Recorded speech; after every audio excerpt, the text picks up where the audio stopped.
Yes, mumeze mute nongeye kubaha ikaze ku Ibendera TV. Uyu munsi turi kwa mbere tariki 10 Gashyantare muri uyu mwaka w'ibihumbi 2025. Namakuru rero tugiye kubagezaho amakuru agomba akwibanda ahanini kubijyanye nuko urugamba kugeza ubungubu rwifashe, dore ko ibintu biri kugenda bihinduka umunota ku munota. Ariko birumvikana turaza guhera hehe? Turahera mu mujyi wa Goma. Tuba tugomba kubabwira uko kugeza ubungubu igoma ibintu biba abyifashe. Nyuma rero abasirikare barenga 100 bose ba Kisekedi, kuvuga regarde proche na ba AGP ebo kwa Kisekedi, bakaba rero bamaze kugenda abitanga mu maboko y'umutwe wa M23. Hanyuma turaza kwerekeza muri Sud Kivu, tubabwire uko kugeza ubungubu imirwano yaramutse yifashe. Imirwano yabereye mu duce dutandukanye turaza kugenda atubigarukaho. Hanyuma kandi turaza kubabwira ko kugeza ubungubu umutwe wa M23 urimo gukoresha imbunda zikomeye cyane za RPG zirasa mu birometero byinshi cyane.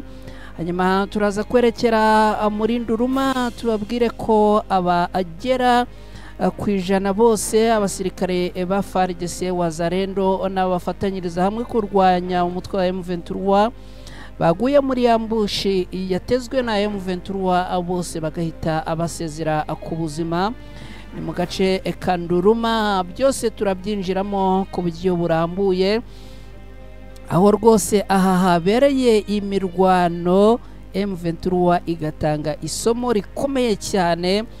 Turabigarukaho ku buryo burambuye, ariko kandi turaza no kugenda atunyura mu makuru yandi aba agenda avugwa atandukanye. Nk'ubu abasirikare b'u Burundi bamaze kugenda bakwirakwizwa mu bice bya Bukavu. Mu minsi ishize twarabibabwiye ko abasirikare b'u Burundi barimo kwitegura kugira ngo binjire muri Repubulika Iharanira Demokarasi ya Kongo. Bakaba rero ubu ngo bamaze kugenda bakwirakwizwa muri ibi bice bya Bukavu. Byose turaza kubyinjiramo. Ramaphosa amaze gushyira hanze igisabwa kugira ngo ingabo za SADC zirimo n'iz'igihugu cye cya Afurika y'Epfo zive mu gihugu cya Repubulika Iharanira Demokarasi ya Kongo. Nshuti bakunzi mudukurikiye hano ku Ibendera TV, ngayo amakuru tugiye kurebera hamwe muri aya masaha cyangwa se muri aka kanya.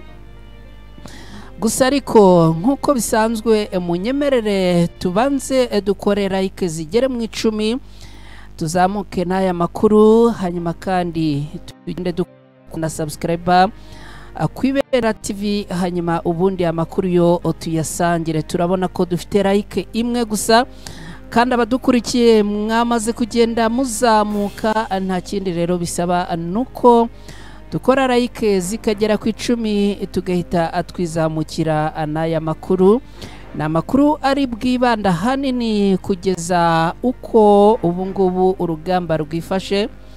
Ni amakuru kandi ari bugaruke mu bice bitandukanye kugeza ubungubu birimo kugenda abiberwamo n'uru rugamba. M23 yo ikaba ikomeje kugenda itanga ikosora ku buryo bwo hejuru. Abantu rero mudukurikiye ndashaka ko like zigera ku 10 rwose, ubundi amakuru yo nkayabaha ku buryo burambuye 5 kuri 5. Hanyuma rero munyemerere dusuhuze abantu duhuriye kuri groupe ya WhatsApp ya Ibendera. Nshuti zacu duhuriye kuri groupe ya Ibendera, ndabasuhuje muri iki gitondo rwose, mwiyumvemo ko tubazirikana. Hanyuma kandi ndasuhuza inshuti zacu ziduha ibitekerezo hano, zikaduha ibitekerezo zitubwira uko ibintu byifashe. Ndasuhuza kandi namwe mujya muduhamagara kuri telefone. Nk'ubu hari umushuti wacu wariya muri Kamonyi umaze kumpamagara rwose ambwira ati ndicaye ndagutegereje ko winjira muri studio ukatugezaho amakuru. Inshuti zacu zitandukanye ziri hariya mu mujyi wa Muhanga, inshuti zacu zitandukanye ziri mu mujyi cyase mu karere ka Karongi, inshuti zacu ziri muri Ngororero, inshuti zacu ziri muri Rubavu, inshuti zacu ziri muri Musanze, inshuti zacu ziri muri Rurindo, inshuti zacu ziri muri Kayonza, Bugesera, Kigali, mwese aho muherereye mwiyumvemo ikaze. Nimwinjire rero mutere agatebe ubundi amakuru yo nyabahe ku bwinshi, dore ko amakuru kuri uyu munsi arahari. Ni amakuru ahanini ari bwibande ku miramburo n'imirongo y'urugamba. Kugeza ubu ngubu rwose abafaridese bakomeje kugenda abahurira n'ibibazo mu ntambara cyangwa se mu rugamba, bakomeje kugenda abarwana n'umutwe wa M23. Ndamubona umukunzi wacu uherereye i Kampala muri Uganda, we yamaze kugenda abatayari atubwira ati ndabakurikiye. Hanyuma aho i Kampala muri Uganda tubashimire cyane emwe mudukurikira muherereye aho ngaho. Hari n'inshuti yacu yitwa Pascal uherereye aho ajya kunda kutubwira ko nabadukurikira. Hari n'inshuti yacu yitwa Emmanuel nawe uherereye aho ngaho. Hari n'undi mushuti wacu umupasiteri witwa Amugisha uherereye aho i Kampala muri Uganda. Mwese rero tubahaye yambu kandi tubashimira cyane kumwe n'abandi bari mu bice bitandukanye za Mozambique, Buruseli mu Bubiligi, mu Bufaransa, muri Canada, muri Amerika, mwese turabasuje. Hanyuma rero reka tubigenze gutyo mukanya tuza like zitura mu 10 zose ubundi dutangira aya makuru, kubera ko iyo like zimaze kuba 10 ubwo abari nk'itegeko ko amakuru ngomba guhita nyinjiramo ku buryo burambuye. Ikaze rero kuri mwese, karibu ku Ibendera TV. Nitwa na Kreti Ntirushwa, turi kumwe muri aya makuru tugiye kuza turambura ku buryo burambuye mu kanya gatoya.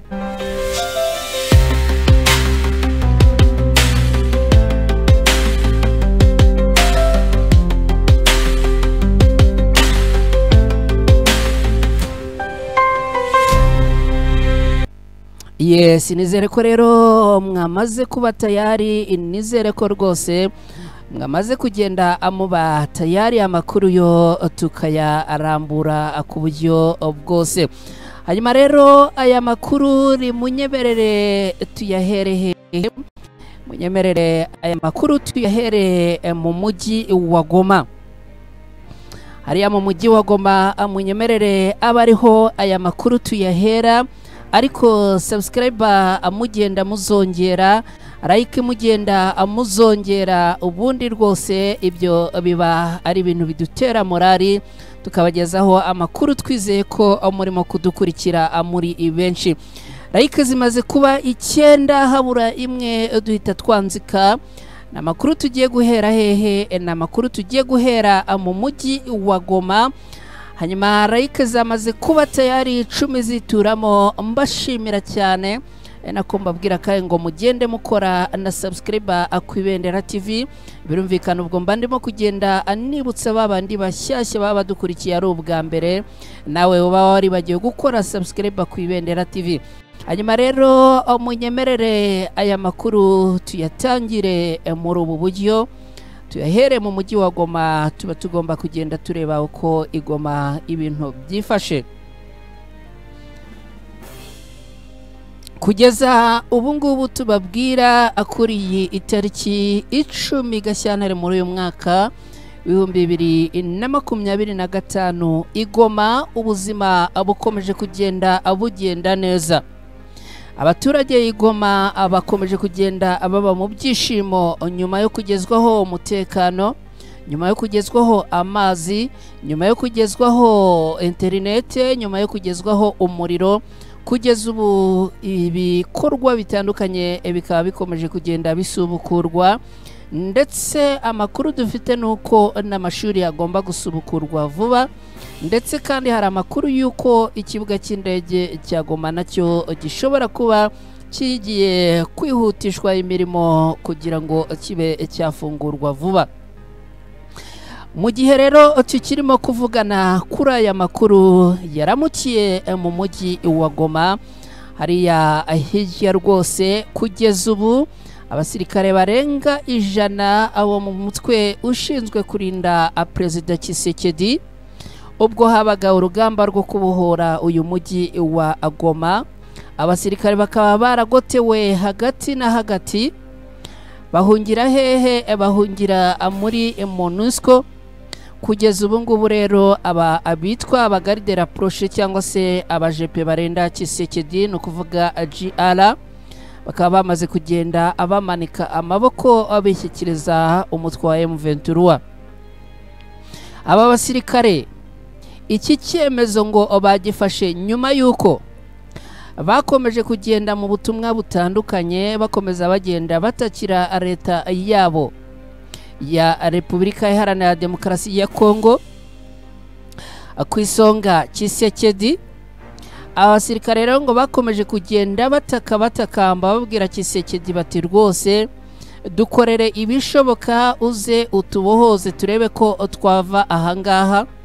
Ariko Tshisekedi niba ari ukuvunira niba ari ukuvunira ibiti mu matwi, niba ubu butumwa butaramugezeho, niba bwaramugezeho akabura icyo abikoraho, ntawe ubizi. Gusa ikizwi nuko abasirikare nyuma yo gukomeza gutegereza, nyuma yo kohereza ubutumwa bwinshi, bagategereza bagaheba, bagategereza ikizavamo bagaheba, ubu ngo bahisemo kwishyikiriza umutwe wa M23. Kugeza ubu ni amakuru agenda angeraho avuga ko rwose abasirikare barenga 100 babarizwaga mu mutwe wo kurinda Perezida Tshisekedi bamaze kugenda abishyikiriza umutwe wa M23. Gusa nta tangazo M23 yari yashyira ahagaragara ngo ibyemeze, ariko amakuru yo yamaze kugenda avuga ko rwose abasirikare bamaze kugenda abishyira mu maboko y'umutwe wa M23. Ikintu gikomeye rero bakishyira mu maboko ya M23, aba basirikare batangarije Tshisekedi nuko bamutangarije ko usibye baramutse bapfuye, ariko ngo mu gihe badapfuye rwose bazagira gute, bazamwihimuraho kuba yaranze kugira icyo akora ngo abe yababohoza aha bari bamaze iminsi mu mujyi wa Goma. Abasirikare ngo muri gahunda zabo bafite ngo nukwiyunga ku mutwe wa M23 ndetse bakayifasha mu bitekerezo byayo no mu mirwano ifite irimo kugenda ikora, ndetse by'umwihariko abasirikare ngo ntibazigera bababarira n'iri na rimwe Tshisekedi kubera ko ngo yanze kubatabara, kugezaho bategereje nyuma y'ubutumwa bwinshi bagaheba, bikarangira bafashe icyemezo cyo kwishyira mu maboko y'umutwe wa M23. Hanyuma rero nshuti bakunzi bacu, tubabwire kandi no kuri ubu butumwa buturutse mu mutwe wa M23 muri aka kanya rwose tuvugana. Tangazo cyangwa se ubutumwa butangazwa n'umutwe wa M23 muri aka kanya nuko bavuga ko biyemeje kurandura burundu leta yamunzwe na ruswa. Ibi barabibwira nde? Barabibwira cyangwa se barabyerekeza kuri leta ya Tshisekedi. Umuhuzabikorwa w'ihuriro rya AFC, no kuvuga Alliance Fleuve Congo, ibarizwamo n'umutwe wa M23 ariwe Corneille Nangaa, avuga ko ruswa ikomeje kugenda imunga ubuyobozi bwa Tshisekedi, akemeza ko ari imungu ikomeje kwigarurira iki gihugu cya Repubulika Iharanira Demokarasi ya Kongo, ndetse ituma iterambere ry'iki gihugu ritagerwaho neza. Corneille Nangaa akaba yatangaje ko rwose bagomba kuruhuka ubu butegetsi bwamunzwe n'imungu ya ruswa barubushyize hehe ku irunduro. Aha Corneille Nangaa asobanura ko M23 mu rugamba ifite rwo kubohora igihugu cya Repubulika Iharanira Demokarasi ya Kongo harimo no kurandura burundu ruswa ndetse no kwirukana bamwe mu bategetsi muri leta ya Tshisekedi birirwa babeshya abaturage ari nako babasahura imitungo yabo kuko ngo isanga abari biri muri bimwe bimunga ubukungu n'iterambere rirambye iki gihugu cya Repubulika Iharanira Demokarasi ya Kongo. Ibi Colonel Nanga akaba abivuga muri aya magambo agira ati turaharanira kubaka ubumwe bw'abanyekongo n'uburenganzira bungana ku mutungo turwanya ruswa n'ubujura. Abategetsi muri leta ya Tshisekedi bari Kinshasa bigwijeho imitungo y'igihugu tuzabarwanya atwivuye inyuma turabihamije kandi tuzashyirwa ari uko ibingibi tubishyize mu bikorwa kubera ko kwiba bagamije kuzuza ibifu byabo ntabwo ibingibi tubishyigikiye.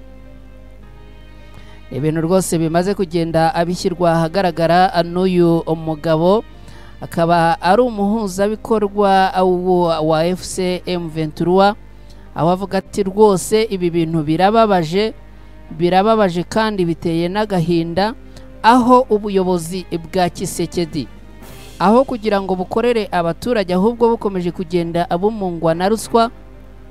Bamwe mu bayobozi rwose bagenda abishyirira mu bifu byabo aho bakoreye abaturage.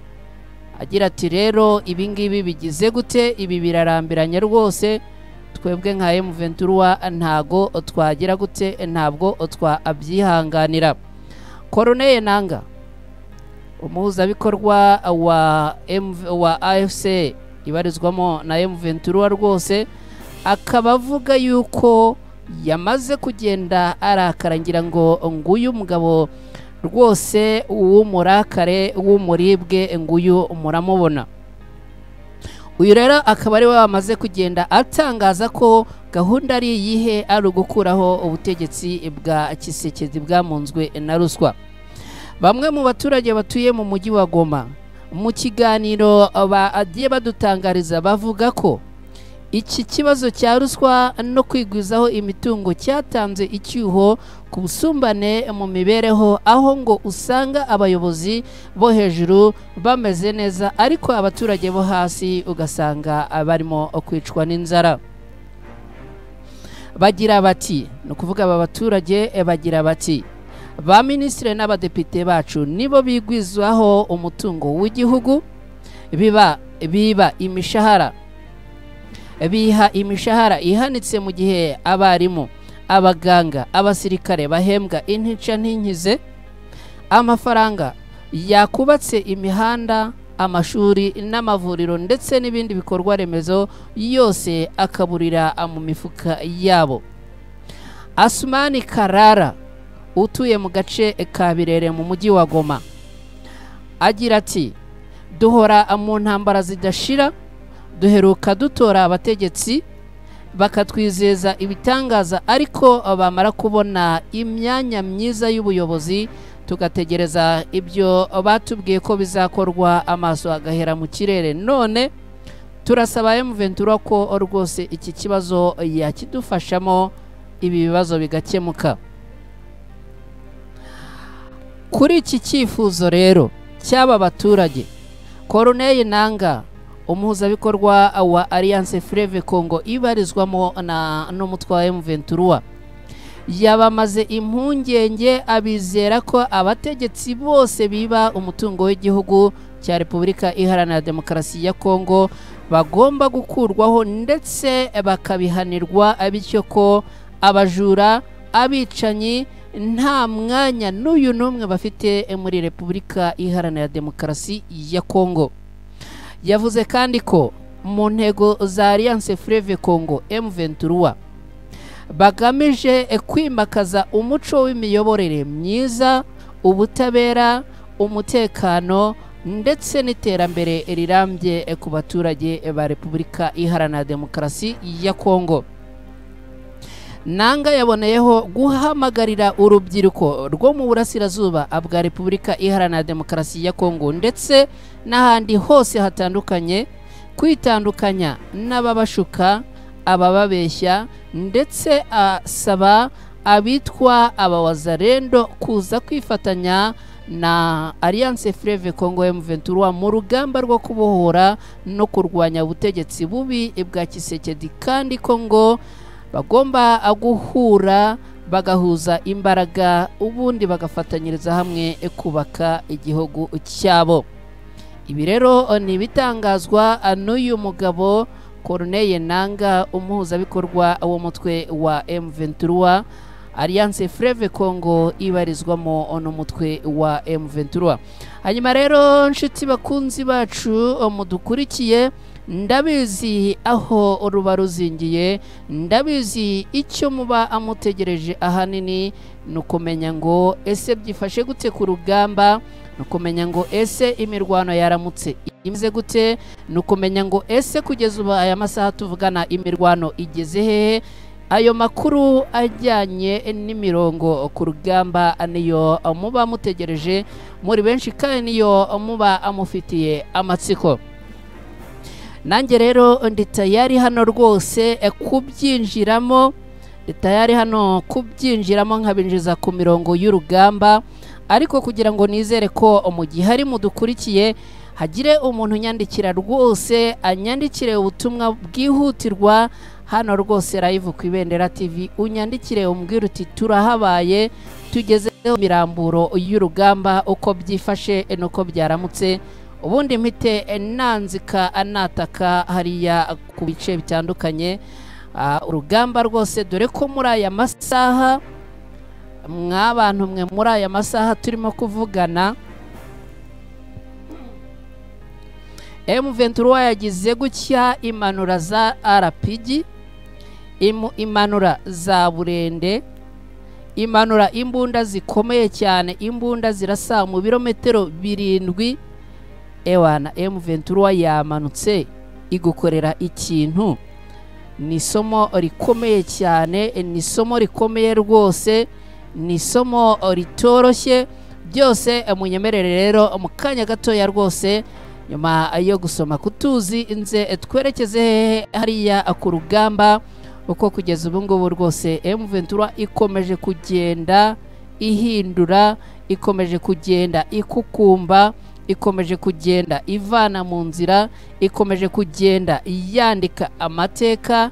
M23 ibintu urimo gukora rwose nagashya, mw'abantu mwe mudukurikiye nagashya akatoroshye. Reka nze mu kanya rero tunyarukire hehe twerekeze ku rugamba uko byaramutse nuko kugeza ubu byifashe.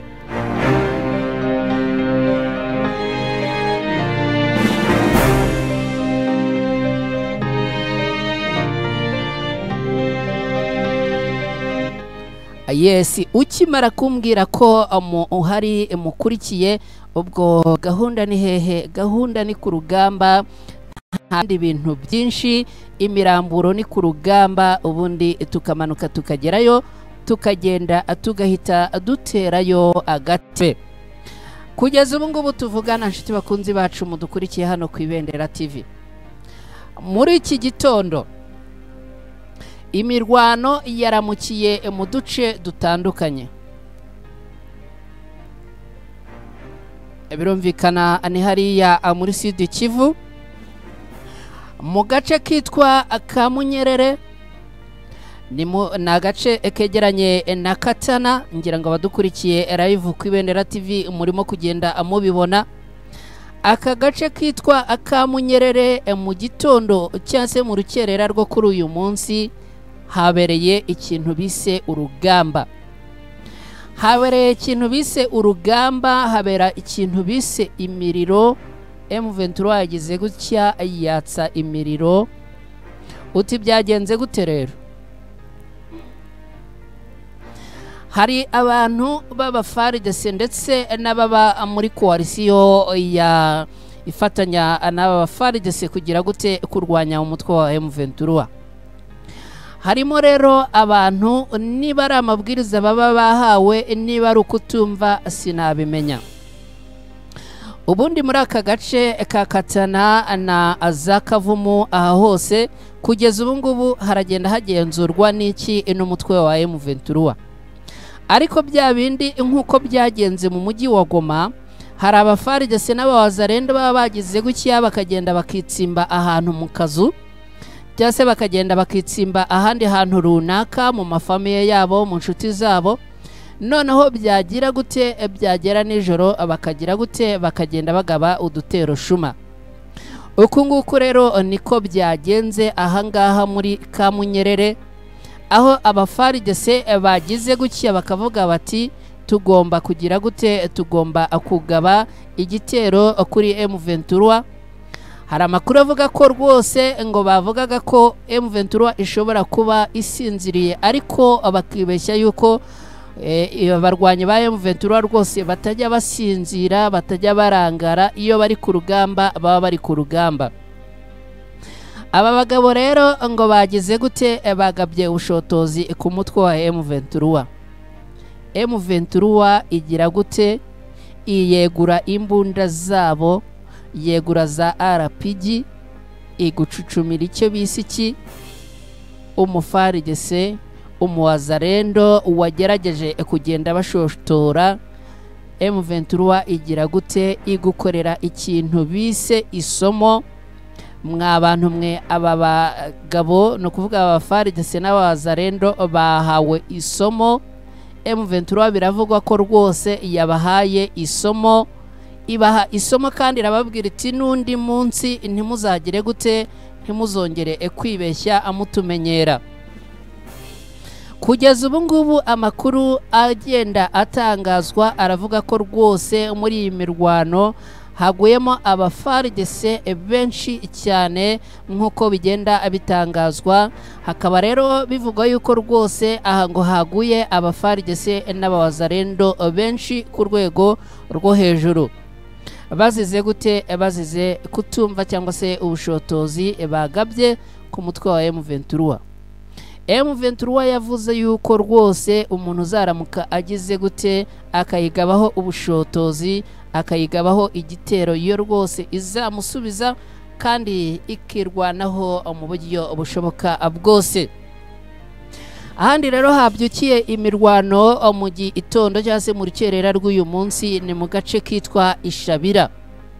Mu gace kitwa Ishabira hano naho ugenda werekeza mu bice bimanuka byerekeza Bukavu na za Musenyi, ngira ngo abadukurikiye ahangaha murimo kugenda mubireba, za Ruhihi, za Ishungu, za Kashovu. Kugeza ubu ngubu rwose akaba ariho hakomeje kugenda habera iki, habera imirwano y'urugamba, hagenda habera imirwano rwose itoroshye. Hari ahandi nanone habyukiye imirwano, gusa amakuru atugeraho aravuga ko kugeza ubu ngubu imirwano ikomeje kugenda iharenga muri aka gace kitwa Bungurumiza cyangwa se Bungurumiza, bitewe nuko waba ubivuga, ndetse no muri Induruma. Rwose ahangaha naho hakaba habyukiye imirwano ku bitero byagiye bigarubwa hehe, ku mutwe wa M23. Hanyuma M23 ikagenda igira ite, igenda ikora icyo bise gutanga isomo, rwose igenda itanga isomo rikomeye cyane. Dore ngaha rero aha muri Ruhihi, rwose muri aka gace ka Kavumu, kugeza ubu ngubu mw'abantu mwe mudukurikiye, imirwano irimo kugenda iba ihindura isura. Ahangaha rwose muri Kajeje cyangwa se Kajenje, bitewe nuko bivuga, muri Kidumbi. Kugeza ubu ngubu rwose ahantu ngira ngo abadukurikiye mu nyemerere mbereke agashyamba kugeza ubu ngubu ibintu birimo kuberamo. Kugeza ubu ngubu tuvugana rwose urugamba ruhenamiraniye hehe, ahangaha muri aka gashyamba, ngira ngo abadukurikiye murimo kugenda mukareba. Aka gashyamba rero amuti ni impamvu kigakomeje kugenda akaberamo isibaniro. Aka gashyamba urabona ni agashyamba gafite intera ntoya cyane kugira ngo ugere hehe, ugere hano muri Bukavu. Amakuru atugeraho aravuga ko kugeza ubu ngubu yaba muri aka gashyamba ndetse no muri aka ngaka akaraha hagati, ngira ngo abadukurikiye murimo kugenda amukabona, ndetse no muri aka gashyamba akanga ahangaha ngo hari ingabo ziturutse mu bice bitandukanye za FARDC ndetse ngo n'ingabo za Afurika y'Epfo muri aka gashyamba. Hari n'andi makuru avuga yuko rwose ubu ngubu ngo hari n'ingabo z'abarundi zamaze kugenda zimenwa muri ibi bice bya hehe bya Bukavu kugira ngo bagire gute bagote uyu mujyi wose, hanyuma ubundi isasa ngo bambariye kugira gute kurwana n'uyu mutwe wa M23. Bamwe rwose mu badukurikiye bakomeje kugenda batubwira bati ni karibu rwose nibaze M23 ibagire nkuko yegenje bagenzi babo. Rwose murabyibuka twageze mu minsi ishize kubabwira ko abasirikare b'abarundi barenga 200 rwose baguye mu mirwano yatsakiranyije FARDC na coalition bafatanyiriza hamwe kurwanya umutwe wa M23. Aba basirikare b'abarundi ngo barasaho bashimaho ariko bibi by'ubusa, birangira M23 ibakoreye icyo nakwita ko ari iki, niba nabyita ko ari ugutwika, niba nabyita ko ari ukurandura, niba nabyita ko ari ukurangiza. M23 yabarasheho urufaya, abasirikare b'abarundi bitaba Imana, abasirikare b'u Burundi bapfuye nabi rwose. Kugeza ubu ngubu rero perezida w'u Burundi Neva ariko nagahimbano, abadukurikiye rwose Neva nagahimbano, ubundi yitwa Evariste Ndayishimiye, akaba ku munsi w'ejo bundi hashize mu makuru yacu hano ku Ibendera TV twababwiye ko Neva rwose yamaze kongera gutegura ingabo zigera ku 1000 zose zigomba kugira gute kugenda hariya mu mujyi wa Bukavu kugira ngo zirwanye umutwe wa M23.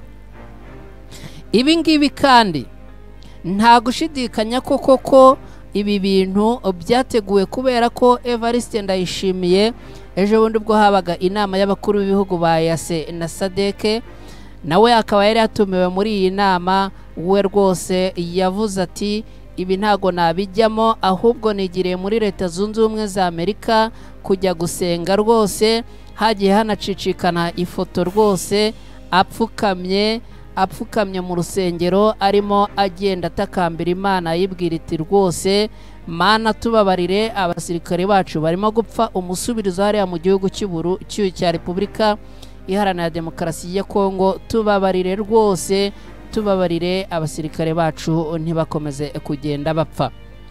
Amatwi rero ari mu rupfu ntiyumva, aho yakabaye afata ingabo zabo ngo zigume mu gihugu cyabo, ahubwo arabategeje urupfu kandi ari byo yagiye gusengera. Abasirikare rero amakuru angeraho akabavuga yuko rwose bamaze kugenda bakwirakwizwa mu bice bitandukanye by'uyu mujyi wa Bukavu, bice bitandukanye by'uyu mujyi wa Bukavu. Ngira ngo Bukavu ngiyi murayibona rwose. Bukavu rero aba basirikare b'u Burundi ngo bakaba bamaze kugenda abayikwirakwizwamo, niba biri bubahire ntimumbaze, gusa icyo nababwira cyo nuko rwose M23 n'ukuntu imeze muri iyi minota tuvugana, n'izi mbunda za RPG yamanuye n'abasniper bayo yamaze kugenda imanura. Abantu mwe mudukurikiye ntago nabizeza ko aba basirikare b'u Burundi ibintu biraza kugira gute, biraza kugenda abibahira. Amakuru yo rwose aravuga yuko abasirikare bamaze kugenda bakwirakwizwa mu bice bitandukanye by'uyu mujyi wa Bukavu. Gahunda yabo ngo nukugira gute, ngo nukurwana n'umutwe wa M23. Hanyuma rero kugeza ubu ngubu amakuru hatugeraho aravuga ko M23 ubu yahinduye gahunda z'imirwanire yayo. Amakuru atugeraho aravuga ko rwose M23 ubu yahinduye gahunda z'imirwanire ndetse na tekinike n'ubwenge n'ubuhanga bw'imirwanire yabo, dore ko ubu ngubu ngo yafashe gahunda yo gushaka uko ibanza igasubira inyuma muri ibi bice bya Kavumu, ikabanza igakukumba cyangwa se ikabanza igakora amaoperasiyo akomeye yo kugenda ireba ko muri ibi bice bya Kavumu ndetse no mu bindi bice bitandukanye byo muri aka gace, no kuvuga za Katana n'ahandi hose, imaking sure ko nta mwanzi cyangwa se nta muntu witsimbye, kubera ko ngo aba bantu bari kugenda bitsimba mu bice bitandukanye nibo barimo kugenda basubira inyuma bakagira gute, bakayirasaho, abandi bagasubira inyuma bagasahura iby'abaturage, abandi bagasubira inyuma bakarasa abaturage b'abasivile, abandi bagasubira inyuma bakagira gute, bakagenda bafata abagore n'abakobwa ku ngufu. M23 rero ikaba ivuga yuko ibingibi itagomba kugira gute, itagomba kubyihanganira. Niyo mpamvu hari abasirikare bapanzwe muri operasiyo zo kugenda abakora imikwabo muri ibi bice bya Kavumu bitandukanye. Abandi rero bambariye urugamba, bamanutse neza neza hafi muri ibi bice byegereye cyangwa se bikikije uyu mujyi wa Bukavu. Dore uko kugeza ubu ngubu ibintu M23 irimo kugenda ibikora. Uyu munsi nta kurwanisha za mbunda ntoya nubwo nazo zihari ariko niz'imisada. Ubundi M23 yamanuye icyo bita za roketi, za RPG, imbunda zikomeye cyane zirasa, byibuze ngo kugeza ubu imbunda bafite nirasa mu birometero 7. Niyo mbunda rwose nakwita ko yenda ari ntoya abafite barimo kugira gute, barimo gukoresha. M23 ibingibi cyangwa se uyu mwanzuro yawufashe kubera iki? Ngo ni nyuma yuko rwose ikomeje kugenda ibona agasuzuguro k'abafarigese n'abawazarendo, ibwira iti ntimwongere kuturasaho, ibwira iti ntimwongere kujya mu baturage ngo mujye kwangiza ibyabo cyangwa se mubaraseho, ariko aba basirikare ngo ntibumve. M23 ikaba yavuze ko rero icyo iri gukora uyu munsi ari ugutanga isomo no kwihaniza no kugira gute no gusukura. Rwose abadukurikiye hano ku Ibendera TV mwumve ngo M23 yarakaye. M23 rwose ibintu by'imikino kugeza ubu tuvugana irimo kugenda igira gute, igenda ibi isezera. Hanyuma rero kugeza ubu ngubu tuvugana mu rukerera cyangwa se mu gitondo cy'uyu munsi, amakuru atugeraho hifashishijwe izi mbunda zirasa nibura mu birometero 7, ukuvuga izirasa ahantu cyangwa se mu ntera ntoya. Amakuru angeraho cyangwa se amakuru atugeraho hano ku Ibendera TV aravuga ko M23 yamaze kugira gute, yamaze gufata agace kitwa Kadasomwa. Aka gace kitwa Kadasomwa rwose kari kamaze iminsi karabaye isibaniro hariya muri Kivu y'Amajyepfo, kakaba kamaze kugenda kagira gute, akagenda kaba tombe. M23 ikaba yamaze kugenda igafata burundu. Kugeza ubu amakuru avuga ko, amakuru atugeraho aravuga ko rwose aka gace kamaze kugenda gafatwa. Ubu ngubu ikirimo gukorwa akaba ari iki, akaba ari ugukora isuku. Gukora isuku ni kwa kundi kugenda haba imikwabo itandukanye bigenda abicekingwa niba nta ababa bihishe mu baturage, ababa bihishe mu tuzu, ababa bihishe mu tudukuru, ababa bihishe mu duco dutandukanye. Hanyuma rero munyemerere twigarukire ku cyo bise operasiyo Karundura. Operasiyo Karundura rero ni operasiyo yabereye mu gace kitwa Nduruma. Aha muri aka gace kitwa Nduruma habereye operasiyo ikomeye cyane yo ku rwego rwo hejuru, aho M23 yakoze iki, M23 yateze ikintu cyitwa ambushi. Hanyuma rero muri aka gace kitwa Nduruma hapfa abasirikare ba FARDC. Biravugwa ko hari n'abasirikare bo muri Afurika y'Epfo bari bari kumwe n'aba FARDC bashotora cyangwa se baje kugaba igitero kuri M23 muri aka gace kitwa Nduruma.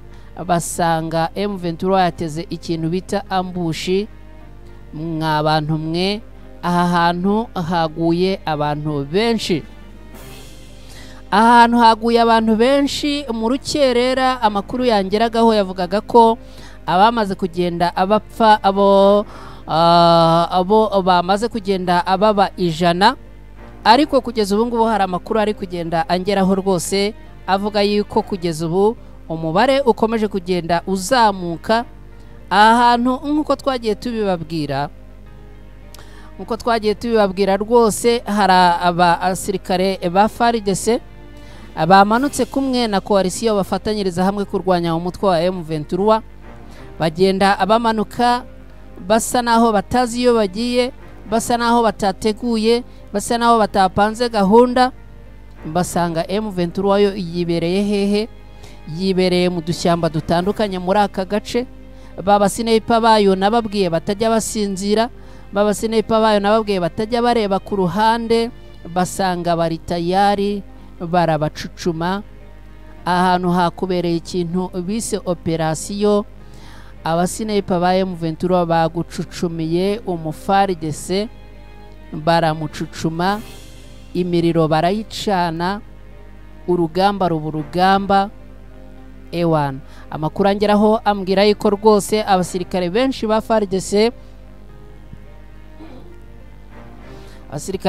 FARDC rwose bahaburiye ubuzima. Gusa ngo byaje kurangira bamwe bageze gute bayabangiye ingata, bahitamo rwose kwirukanka bakiza amagara yabo. Dore ko rwose ngo ibintu bitigeze byorohera abaFARDC n'abawazarendo muri aka gace, kubera ko ngo bahahuriye na ambushi itoroshye. Bamera nk'abituye mu mutego. Niba muzi ifuku iyo yituye mu mutego igataka gusubira inyuma bikanga, kujya imbere bikanga, aba baFARDC n'abawazarendo rero nabo ngo bahuye nk'ibi ngibi rwose. bakubitwa umufiririzo, bapfa nk'uko imegeri zipfa, bararambarara. Kugeza ubu ngubu rwose tuvugana, imirambo yabo ikaba ikomeje kugenda ngo yiyongera, dore yuko rwose baje igihiriri, basa naho rwose batateguye cyangwa batapanze. Umusniper wa M23 we rero rwose basanga ari tayari, ahita akora icyo nakwita ko ari iki, kubaha isomo rikomeye cyane rwose. Kugeza ubu ngubu tuvugana, abasirikare batari bakeya amaze kugenda abasezera ku buzima. Hanyuma rero nshuti bakunzi bacu, umunyemerere nyuma yuko reka noneho mbabwire aho urugamba kugeza ubu ngubu rurimo kubera. Sasa kugeza ubu ngubu rwose munyemerere mbabwire aho urugamba rurimo kugenda rubera aya masaha tuvugana, kubera ko ni mwebwe rwose tuba tubereye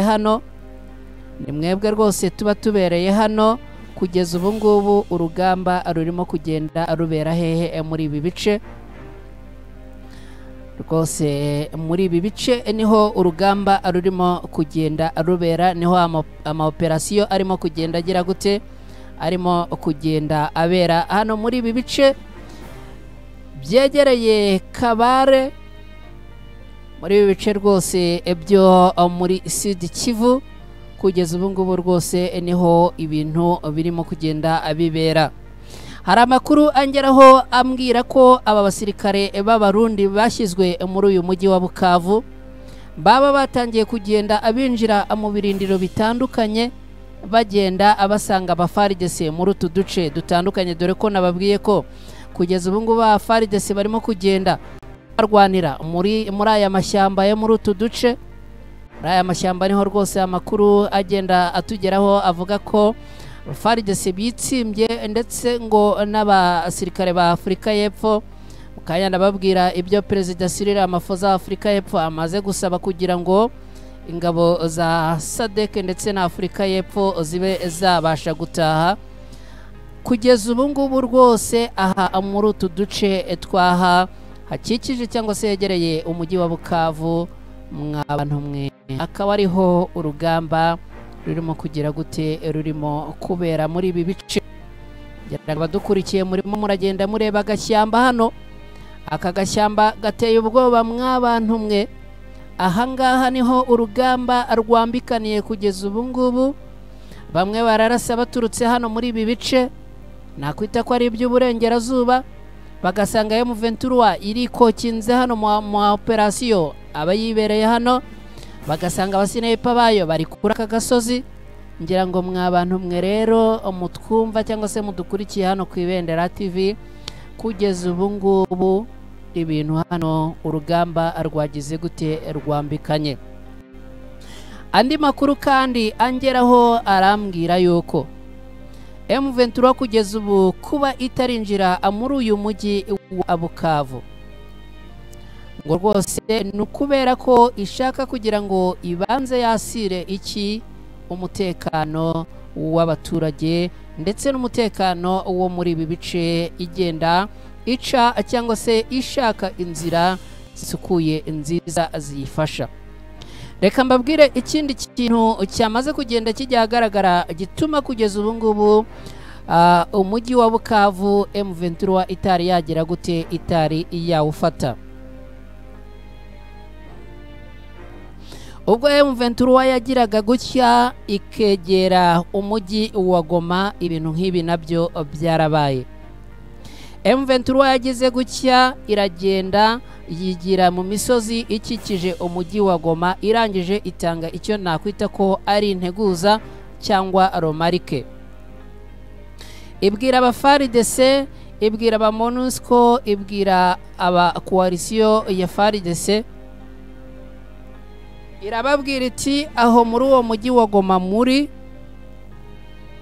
tubahaye amasaha 48 mube mwahavuye, cyangwa se nimuba mutahavuye mumanika amaboko ubundi mwiripotinge kuri MONUSCO n'intwaro zanyu muzitange.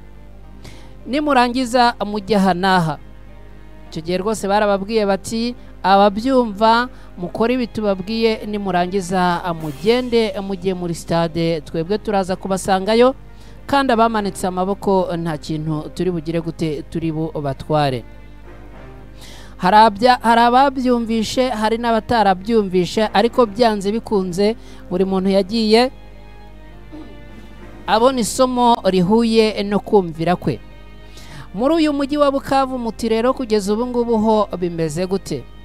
M23 iravuga yuko abantu cyangwa se aba FARDC bari muri uyu mujyi wa Bukavu bagomba kugira gute, bagomba kureka kuyirasaho, bagomba kumanika amaboko, bagomba kugira gute, bagomba kurekeraho kuyirasaho. M23 kandi irahamagarira abawazarendo bari muri uyu mujyi wa Bukavu kureka kuyirasaho, ahubwo bakaza bakayiyungaho kugira ngo barwanire iki ubumwe cyangwa se umutekano w'igihugu cyabo cya Repubulika Iharanira Demokarasi ya Kongo. Bikaba bivugwa ko kugeza ubu ngubu M23 irimo kugenda yitonda kugira ngo aba bantu babanze bahabwe romarike, abahunga bahunge, abamanika amaboko bayamanike, abemera kubiyungaho nabo bagire gute babikore. Ubundi kandi M23 ikavuga ko mu gihe ibingibi bitari gukorwa cyangwa se bya bidakozwe, M23 yo rwose igomba kwimanukira. Ngibyo rero kugeza ubu ngubu rwose ukuntu ibintu byifashe ku rugamba, nguko ukuntu ibintu byifashe mu ma operasiyo, nguko ukuntu ibintu byifashe mu basinepa ba M23, nguko ukuntu ibintu byifashe mu ntwaro kabuhariwe cyangwa se kabutindiye M23 yamanukanye kuri uyu wa mbere tariki 10 Gashyantare muri uyu mwaka w'2025. Intwaro cyangwa se imbunda ntoya barimo gukoresha nirasa hehe, nirasa mu birometero 7. Hagarara aho uri tuvugana kugeza ubu ngubu, upime ibirometero 7, uraza kumbwira rwose n'imbunda azikomeye cyane. Gahunda ni yihe? Gahunda no kubohoza uyu mujyi wa Bukavu. Ngibyo rero ibirimo kugenda abivugwa ku mirongo n'imirambo y'urugamba. Ngibyo birimo kugenda abivugwa kuri operasiyo z'urugamba, nguko uko kugeza ubu ngubu ibintu byifashe. Hanyuma rero abadukurikiye kwibendera TV ndakomeretsa kugenda ambashimira buriya abantu bagera muri 300 baba badukurikiye n'abantu benshi cyane like zigera kuri 50 zinarenga mwagiye mukora ni ikintu gishimishije cyane birumvikana ubwo na subscriber nizere ko mwagiye muyikora kuba tarayikora cyangwa se kubacikanwe cyangwa se kubibagiwe hanyuma kandi ubwo mugakora no kuri ako kantu ukinzogera ubundi iyo twinjiye live kwibendera TV uhita ubimenya utiriwe ugira ute utiriwe ushakisha ibitekerezo byanyu ndimo kubibona mwagiye mubyohereza ni byinshi rwose ndimo kubibona mukanya ndaje mbinyuzemo amaso ariko ni munyemerere mwabantu mwe tubanze twerekeze muri Afrika y'Epfo. Iyi nkuru abantu mudukurikiye kwibendera TV irabareba cyane. Iyi nkuru irihutirwa ku bantu mudukurikiye kwibendera TV. Umugabo bita Cyril Ramaphosa ni perezida w'igihugu cya Afrika y'Epfo. Yongeye kugira gute yongeye gukora icyo nakwita ko ari nko kwisubiraho ku ijambo. Muti rero byifashe gute? Cyril Ramaphosa yavuze ko cyangwa se yagarutse ku bintu bisabwa kugira ngo ingabo za SADC zirimo nizo mu gihugu cye cya Afrika y'Epfo ikintu rero kigomba gukorwa kugira ngo zive muri Repubulika Iharanira Demokarasi ya Kongo. Perezida wa Afrika y'Epfo Cyril Ramaphosa yagaragaje ko ingabo z'umuryango wa Afrika y'Amajyepfo ziri mu burasirazuba bwa Repubulika Iharanira Demokarasi ya Kongo zitazataha mu gihe imyanzuro yafatiwe mu nama idasanzwe y'abakuru b'ibihugu by'uyu muryango no kuvuga umuryango wa SADC n'uwa Afrika y'Iburasirazuba EAC izaba yubahirijwe. Imwe mu myanzuro yafatiwe muri iyi nama ntago yenda nayigarukamo yose kubera ko twarabibabwiye ariko harimo guhagarika imirwano impande zombi zikajya mu biganiro by'amahoro no kuvuga ubutegetsi bwa Kinshasa ndetse n'umutwe wa M23 bakajya mu biganiro harimo gufungura ikibuga cy'indege cya Goma n'imyanzuro myinshi rwose twagiye tuyibagezaho. Perezida Ramaphosa akaba avuga ko mu gihe imyanzuro itari yashyirwa mu bikorwa ingabo za SADC zitazigera ziva muri Repubulika Iharanira Demokarasi ya Kongo.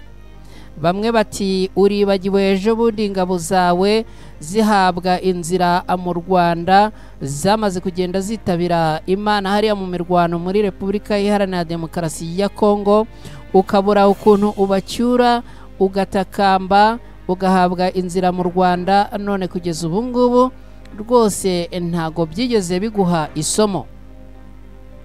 Nubwo bimeze gutya ariko abanyapolitike bo muri Afrika y'Epfo bakomeje kotsa igitutu uyu mukuru w'igihugu cyabo nyuma yaho abasirikare babo 14 bapfiriye mu mirwano bari bahanganyemo n'umutwe wa M23 u Rwanda rukabaha inzira kugira ngo aba basirikare babo bajye kugira gute bajye gushyingurwa mu cyubahiro hariya muri Afrika y'Epfo.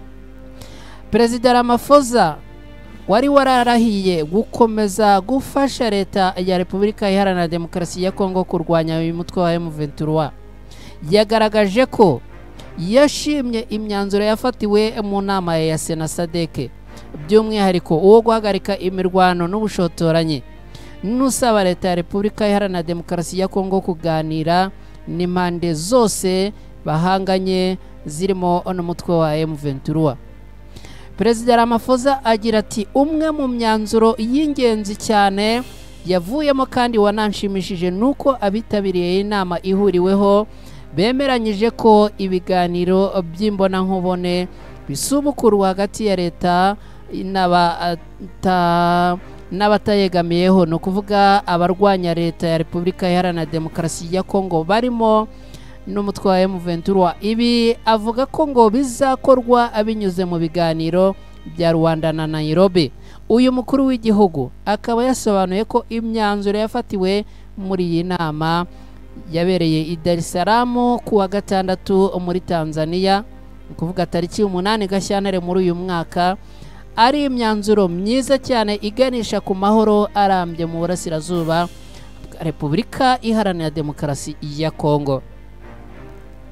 Uyu mugabo Cyril Ramaphosa ahangaha akaba ariho yahereye avuga ko rwose uko iyi myanzuro yagiye ifatwa nibiramuka byubahirijwe igashyirwa mu bikorwa nta kabuza ko ingabo za SADC zigomba kuvanwa muri kiriya gihugu, by'umwihariko ingabo za Afurika y'Epfo zikavanwa hehe muri kiriya gihugu cya Repubulika Iharanira Demokarasi ya Kongo zigataha iwabo muri Afurika y'Epfo. Kugeza ubu ngubu perezida wa Malawi Lazarus Chakwera we yamaze gufata icyemezo cyo gucyura ingabo ze ziri muri Repubulika Iharanira Demokarasi ya Kongo. Tubibutse ko ingabo za SADC ziri mu burasirazuba bwa Repubulika Iharanira Demokarasi ya Kongo kuva mu kwezi k'Ukuboza mu mwaka wa 2023 zikaba zarasimbuye iza yase zariyo kuva mu mwaka wa 2022 zikaba zaragiyeyo mu bikorwa byiswe ibyo kugarura amahoro, ariko kugeza ubu ngubu rwose icyitwa kugarura amahoro binyuze mu ntambara kikaba gikomeje kugenda kigorana ndetse rwose kinananirana. Nyuma akaba rero noneho ubu ngubu rwose ngo iyi nzira y'ibiganiro ariyo yemejwe nk'iyakemura iki kibazo gitandukanye cy'imirwano n'intambara za hato na hato hariya mu burasirazuba bwa Repubulika Iharanira Demokarasi ya Kongo. Kugeza ubu ariko hakomeje kwibazwa uyu mwanzuro uyu umugabo yamaze kugenda avuga, niba koko amahoro atagarutse cyangwa se niba ibiganiro bitabaye vuba. Uyu mugabo wamaze kugenda avuga ko rwose ingabo ze bishobora kuba aca amarenga ko zitazava muri iki gihugu cya Repubulika Iharanira Demokarasi ya Kongo. Abantu bakaba bavuga ko rwose abadepite bo muri iki gihugu bataza kugenda bamworohera, ko bakomeje kugenda bamwotsa igitutu. Hari n'abavuga yuko rwose uyu mugabo ngo yakomeje kugenda asabwa kuba yagera gute, kuba yakwegura nyuma yuko rwose Abanyafurika y'Epfo ngo bababajwe n'abasirikare bagera kuri 14 bose bamaze kugenda bitaba Imana. Cyril Ramaphosa rero akaba ari nguyu, akaba yamaze kugenda agira icyo asaba kirimo kubahiriza iyi myanzuro yafashwe kugira ngo ingabo za SADC zirimo nizo mu gihugu cye zibe zabasha gutaha zivuye hariya muri Repubulika Iharanira Demokarasi ya Kongo. Nshuti bakunzi bacu mudukurikiye, reka tugaruke hano rero noneho tugaruke hano mu butumwa mwagiye muduha. Ndabona amasaha arimo kugenda twirukankana, reka tunyure mu butumwa bwanyu. Mu kanya tujya kuva muri studio turaza kubanza twerekeze ku rugamba turebe uko operasiyo zimeze, turebe aho imiripuro cyangwa se imiriro kugeza ubu ngubu irimo kwakira.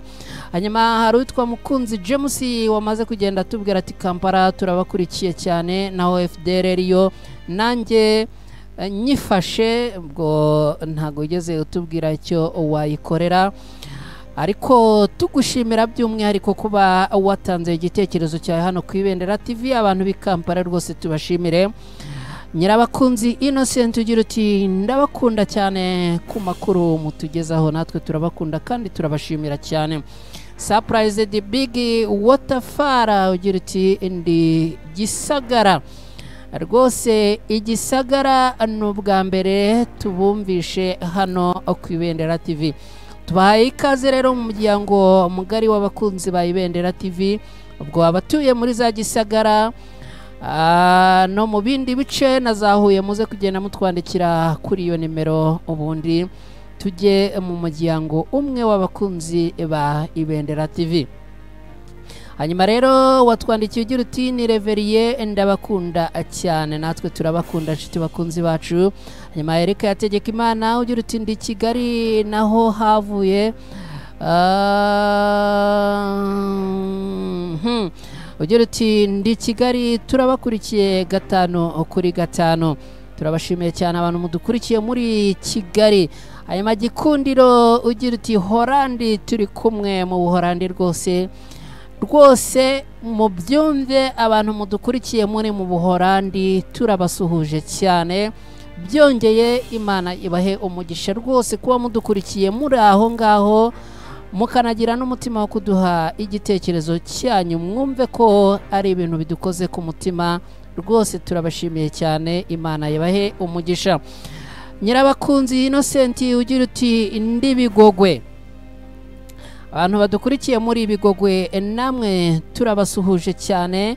Hanyuma ugira uti ndabakunda cyane mbakunda nkuko nkunda M23. Turagushimiye cyane rwose kandi natwe turabakunda nshuti bakunzi bacu. Boneri niyo kwizerwa ugira uti mwiriwe neza, ubu nibwo nkigera ku murongo utubwire uko byifashe ubu ngubu. Turagushimiye cyane. Hanyuma ubwo rero sinzi washatse kuvuga ngo tukubwire uko byifashe hehe, gusa byose twagiye tugira gute tugenda tubinyuramo. Mugisha Dorode izina rwose n'ubwa mbere. Hanyuma igitekerezo cyawe nawe cyahageze ugira uti turaba akurikiye cyane turabashimiye. Nkotanyi Dani ugira uti turabakunda natwe turabakunda.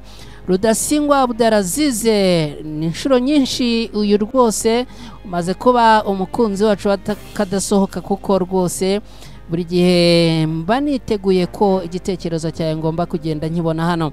Ugira uti turabasuhuje kandi turabakunda. Ikibuga cya Kavumo ninde ugifite? Ikibuga cya Kavumo kugeza ubu tuvugana cyamaze kugenda agifatwa n'uyu mutwe wa M23 kubera ko niwo ukigose. Hanyuma ubwo igisigaye n'iki nuko nkuko n'ikindi kibuga cya Goma cyagiye gifatwa nuko abarimo indani bagomba kumanika amaboko cyangwa se bakishyira mu maboko ya M23 ndetse agakorwa n'izindi za operasiyo za zindi ziba zirimo imikwabo igenda ireba ko nta wasigaye inyuma. Hanyuma Regiti Game TV ugira uti turahabaye cyane. Frank Ntambara ugira uti watching live in South Africa, from South Africa, we love you so much. Thank you very much to be with us here at Ibendera TV. God bless you so much. I can't have any word to say with you from South Africa. We love you so much. Kunzi wacu guturuka muri Afrika y'Epfo rwose turabatereye isari mwese nshuti bakunzi bacu mu bice bitandukanye muturukamo mukadukurikira hano ku Ibendera TV. Manishimwe Jean Claude ugira uti turagukurikiye murakoze cyane. Nyirakamana Konsere ugira uti turahabaye turi kumwe turabashimiye cyane. Frank Ntambara ugira uti ongeramo imbaraga. Yes, imbaraga zo rwose ni zose. Nyirabakunzi Innocent ugira uti ntuye imasisi ubu ngubu tumeze neza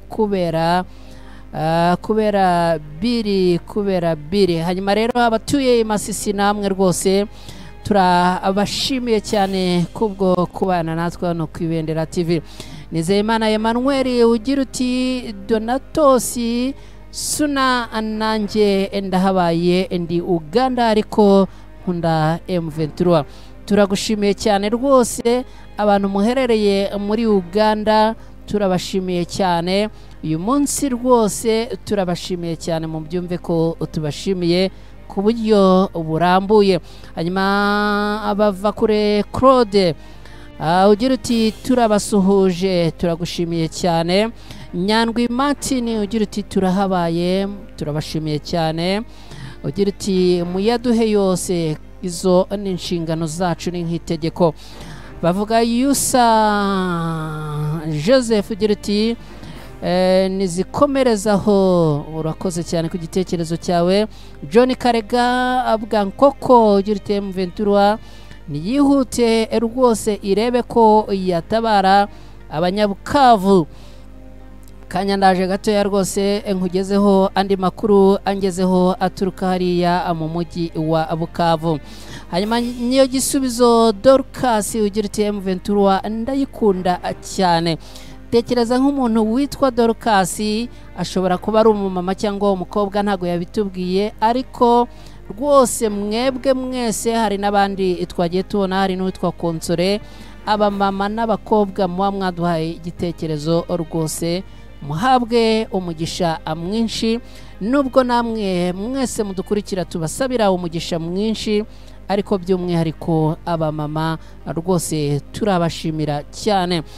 Aha hari umuntu rero sasa uturuka i Kampala cyangwa se muri Uganda, ugira uti M23 twirwaneho TV, turabakunda cyane, natwe turabakunda. Ugira uti rwose n'idarapo ry'igihugu cya Uganda ngomba kugenda anditerekaho. Turagushimira cyane Mukandayisaba Laurence, nawe rwose uhabwe umugisha, muri wa mugisha tusabira mama n'abakobwa muduha ibitekerezo byanyu. Ugira uti ndagusuje wowe uri kutugezaho amakuru mu Ruhango, turagukunda, Imana iguhe umugisha. Abatuye mu Ruhango mwese big up, muhaguruke rwose mwakire uburyo tubashimiye. Abantu batuye mu Ruhango turabashimiye rwose, mwumvemo ikaze hano ku Ibendera TV, kandi n'undi munsi ibitekerezo byanyu mujye mubiduha, nikaze muri isanga. Hanyuma M23 twirwaneho TV, ugira uti M23 hejuru cyane, turabafana rwose, namwe abanyamakuru turabakunda, natwe turabakunda nshuti zacu. Hanyuma hari Tereze Nkami, ni Terence Nkami, ugira uti mwiriwe neza, ndabakunda ku makuru mudushyikiriza ku mwanya rwose, muvandimwe nshuti mukunzi wacu, natwe turabakunda kandi kubagezaho amakuru byo ni inshingano zacu hano ku Ibendera TV. Hanyuma rero munyemerere gatoya, ubwo abadukurikiye muri hano niba mubishaka mushobora kutwandikira kuri iyo nimero twashyizeho hejuru, ubundi tukagenda tuganira kuri WhatsApp. Mushobora kuba yenda bifuza no kujya mu muryango w'abakunzi ba Ibendera TV, nabyo mushobora kugenda mutwandikira mukabitubwira. Hanyuma abamaze kuba mu muryango wacu wa Ibendera TV, nkomeje kugenda mbashimira cyane, ntago mwabyumva ukuntu mbashimira rwose, ndabashimira byimazeyo. Mukanya ndaje nsome ubutumwa bwa Mapenzi Theogene, nawe rwose namaze kugenda mbubona, ariko ni munyemerere gatoya dusubire ku rugamba, turebe uko kugeza ubu ngubu byifashe. Amakuru ahari angeraho aka kanya, turebe uko rwose ubu ngubu byifashe, twongere dusubire ku rugamba, twongere rwose dusubire hariya ku mirongo y'urugamba, turebe aho kugeza ubu ngubu ibintu bigeze, turebe uko ibintu byifashe. Hanyuma rero nshuti bakunzi bacu, amakuru agenda ngeraho arambwira yuko ubu ngubu rwose ibisasu byamaze kugenda byerekeza hehe muri uyu mujyi wa Bukavu. Amakuru angeraho rwose arimo kumbwira ko ibisasu byatangiye kugenda abyerekera kuri uyu mujyi wa Bukavu. Urumva ko rero byanze bikunze uyu mujyi wa Bukavu rwose kugeza ubu ibyayo bikomeje kugenda byerekera hehe, M23 igenda isatira ndetse rwose igenda ishyira mu bikorwa ibyo kuba yafata uyu mujyi wa Bukavu. Ibi ngibi kandi bibaye mu gihe amakuru angeraho ari uko aha muri uyu mujyi wa Bukavu hari kubera ikintu nakwita ko ikintu bise insecurity, no kuvuga umutekano mukeya uteye ubwoba muri uyu mujyi wa Bukavu. Iyumvire ibintu ngo birimo kubera muri uyu mujyi wa Bukavu. Muri uyu mujyi wa Bukavu ngo abafaridese n'abawazarendo barimo kugenda baca ruhinga, nyuma bakagenda bagasahura iby'abaturage. Muri uyu mujyi wa Bukavu kandi haravugwa ko harimo gukorerwa ihohoterwa riteye ubwoba, aho abagore n'abakobwa barimo kugenda bafatwa ku ngufu. Ibi rero bikaba ari ibintu bibi cyane binateye ubwoba, aho abafite ababo muri uyu mujyi wa Bukavu bakomeje kugenda ababatabariza rwose. bagenda bavuga bati ibi bikorwa biragayitse, bagenda bavuga bati rwose turatabariza abantu bari muri uyu mujyi wa Bukavu kubera ko bakomeje kugenda bahura n'ibibazo bitandukanye. Hari amakuru angeraho rwose avuga yuko mu ijoro aba Wazalendo n'abafaridese bamwe muri bo barimo kugenda birara mu baturage bagakora ibikorwa bitari byiza, bitari byo gushimwa, bitari byo gushyigikira, abiba no kuvuga abatwara utw'abandi, abasahura, ababitwaje imbunda, kandi ngo hari n'abarenzaho bagafata n'abagore n'abamama cyangwa se abagore n'abakobwa ku ngufu. Abagabo ngo ushatse kuba yabyamagana birumvikana icyo kumukorera ubwo namwe muracyumva no guhita bamurangiza. Aha rero muri uyu mujyi wa Bukavu rwose abasenga umusengereye uyu mujyi kubera ko kugeza ubu ngo hari ikintu bise insécurité iri ku rwego rwo hejuru. Hanyuma rero abadukurikiye hano ku Ibendera TV ngibyo ibirimo kugenda abivugwa kugeza ubu. Hanyuma ubutumwa bwa Mapenzi Theogene ugira uti Kigali Nyarugenge turi kumwe 5/5 M23 hejuru. Abari Kigali Nyarugenge namwe turabashimiye cyane. Hari undi uduhaye ubutumwa, munyemerere gatoya mbanze nitabe iyi nimero impamagaye, wasanga ari umukunzi wacu cyangwa imboni yacu.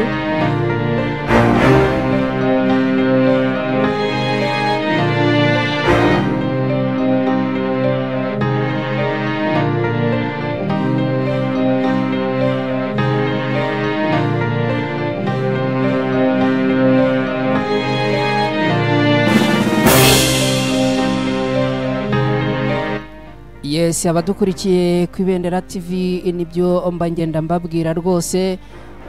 Yari umukunzi wacu uherereye hariya Kamonyi rwose agenda tubwira ati nanjye ndabakurikiye neza 5/5 hano mu karere ka Kamonyi hariya ahantu bita mu Nkoto rwose. Abatarama mudukurikiye muherereye muri ako gace tubasuhuze. Hanyuma rero munyemerere kuri iyi saha tugane ku musozo tubashimira cyane. Hari undi witwa Etienne Tangishaka ugira uti turabakurikiye cyane. Mwese rero abantu mwabanye natwe hano ku Ibendera TV, abantu mwatangiranye natwe mugasozanya natwe, abantu mwagiye muduha ibitekerezo, by'umwihariko abantu mwaduhaye ibitekerezo cyangwa se abantu mwabanye natwe ari ku nshuro ya mbere, abantu mwaduhaye ibitekerezo muturutse hariya za Kampala, za Masisi, za Bigogwe, za Ruhango, za Afrique du Sud, mu Buholandi, mwese abantu mwaduhaye ibitekerezo mwumve ko tubashimiye, mwumve ko rwose tubashimiye. Abantu mwakoze like kandi mugera kuri 64 namwe turabashimiye. Ubwo abakoze subscribe namwe turabashimiye. Hanyuma rero nshuti bakunzi bacu munyemerere mbasezereho, hanyuma ubundi dukomeze kugenda kubategurira andi makuru. Bibutse ko ku mugoroba nanone tuba tugomba kugaruka tugenda tureba uko ibintu bimeze, uko ibintu byifashe. Itwa na Kreti Ntirushwa, amwirirwaho ugira amahoro n'amahirwe. Ni ku Ibendera TV, Imana y'amahoro ibarinde kandi mukomeze kugira ubuzima bwiza, mwahe kandi muronke.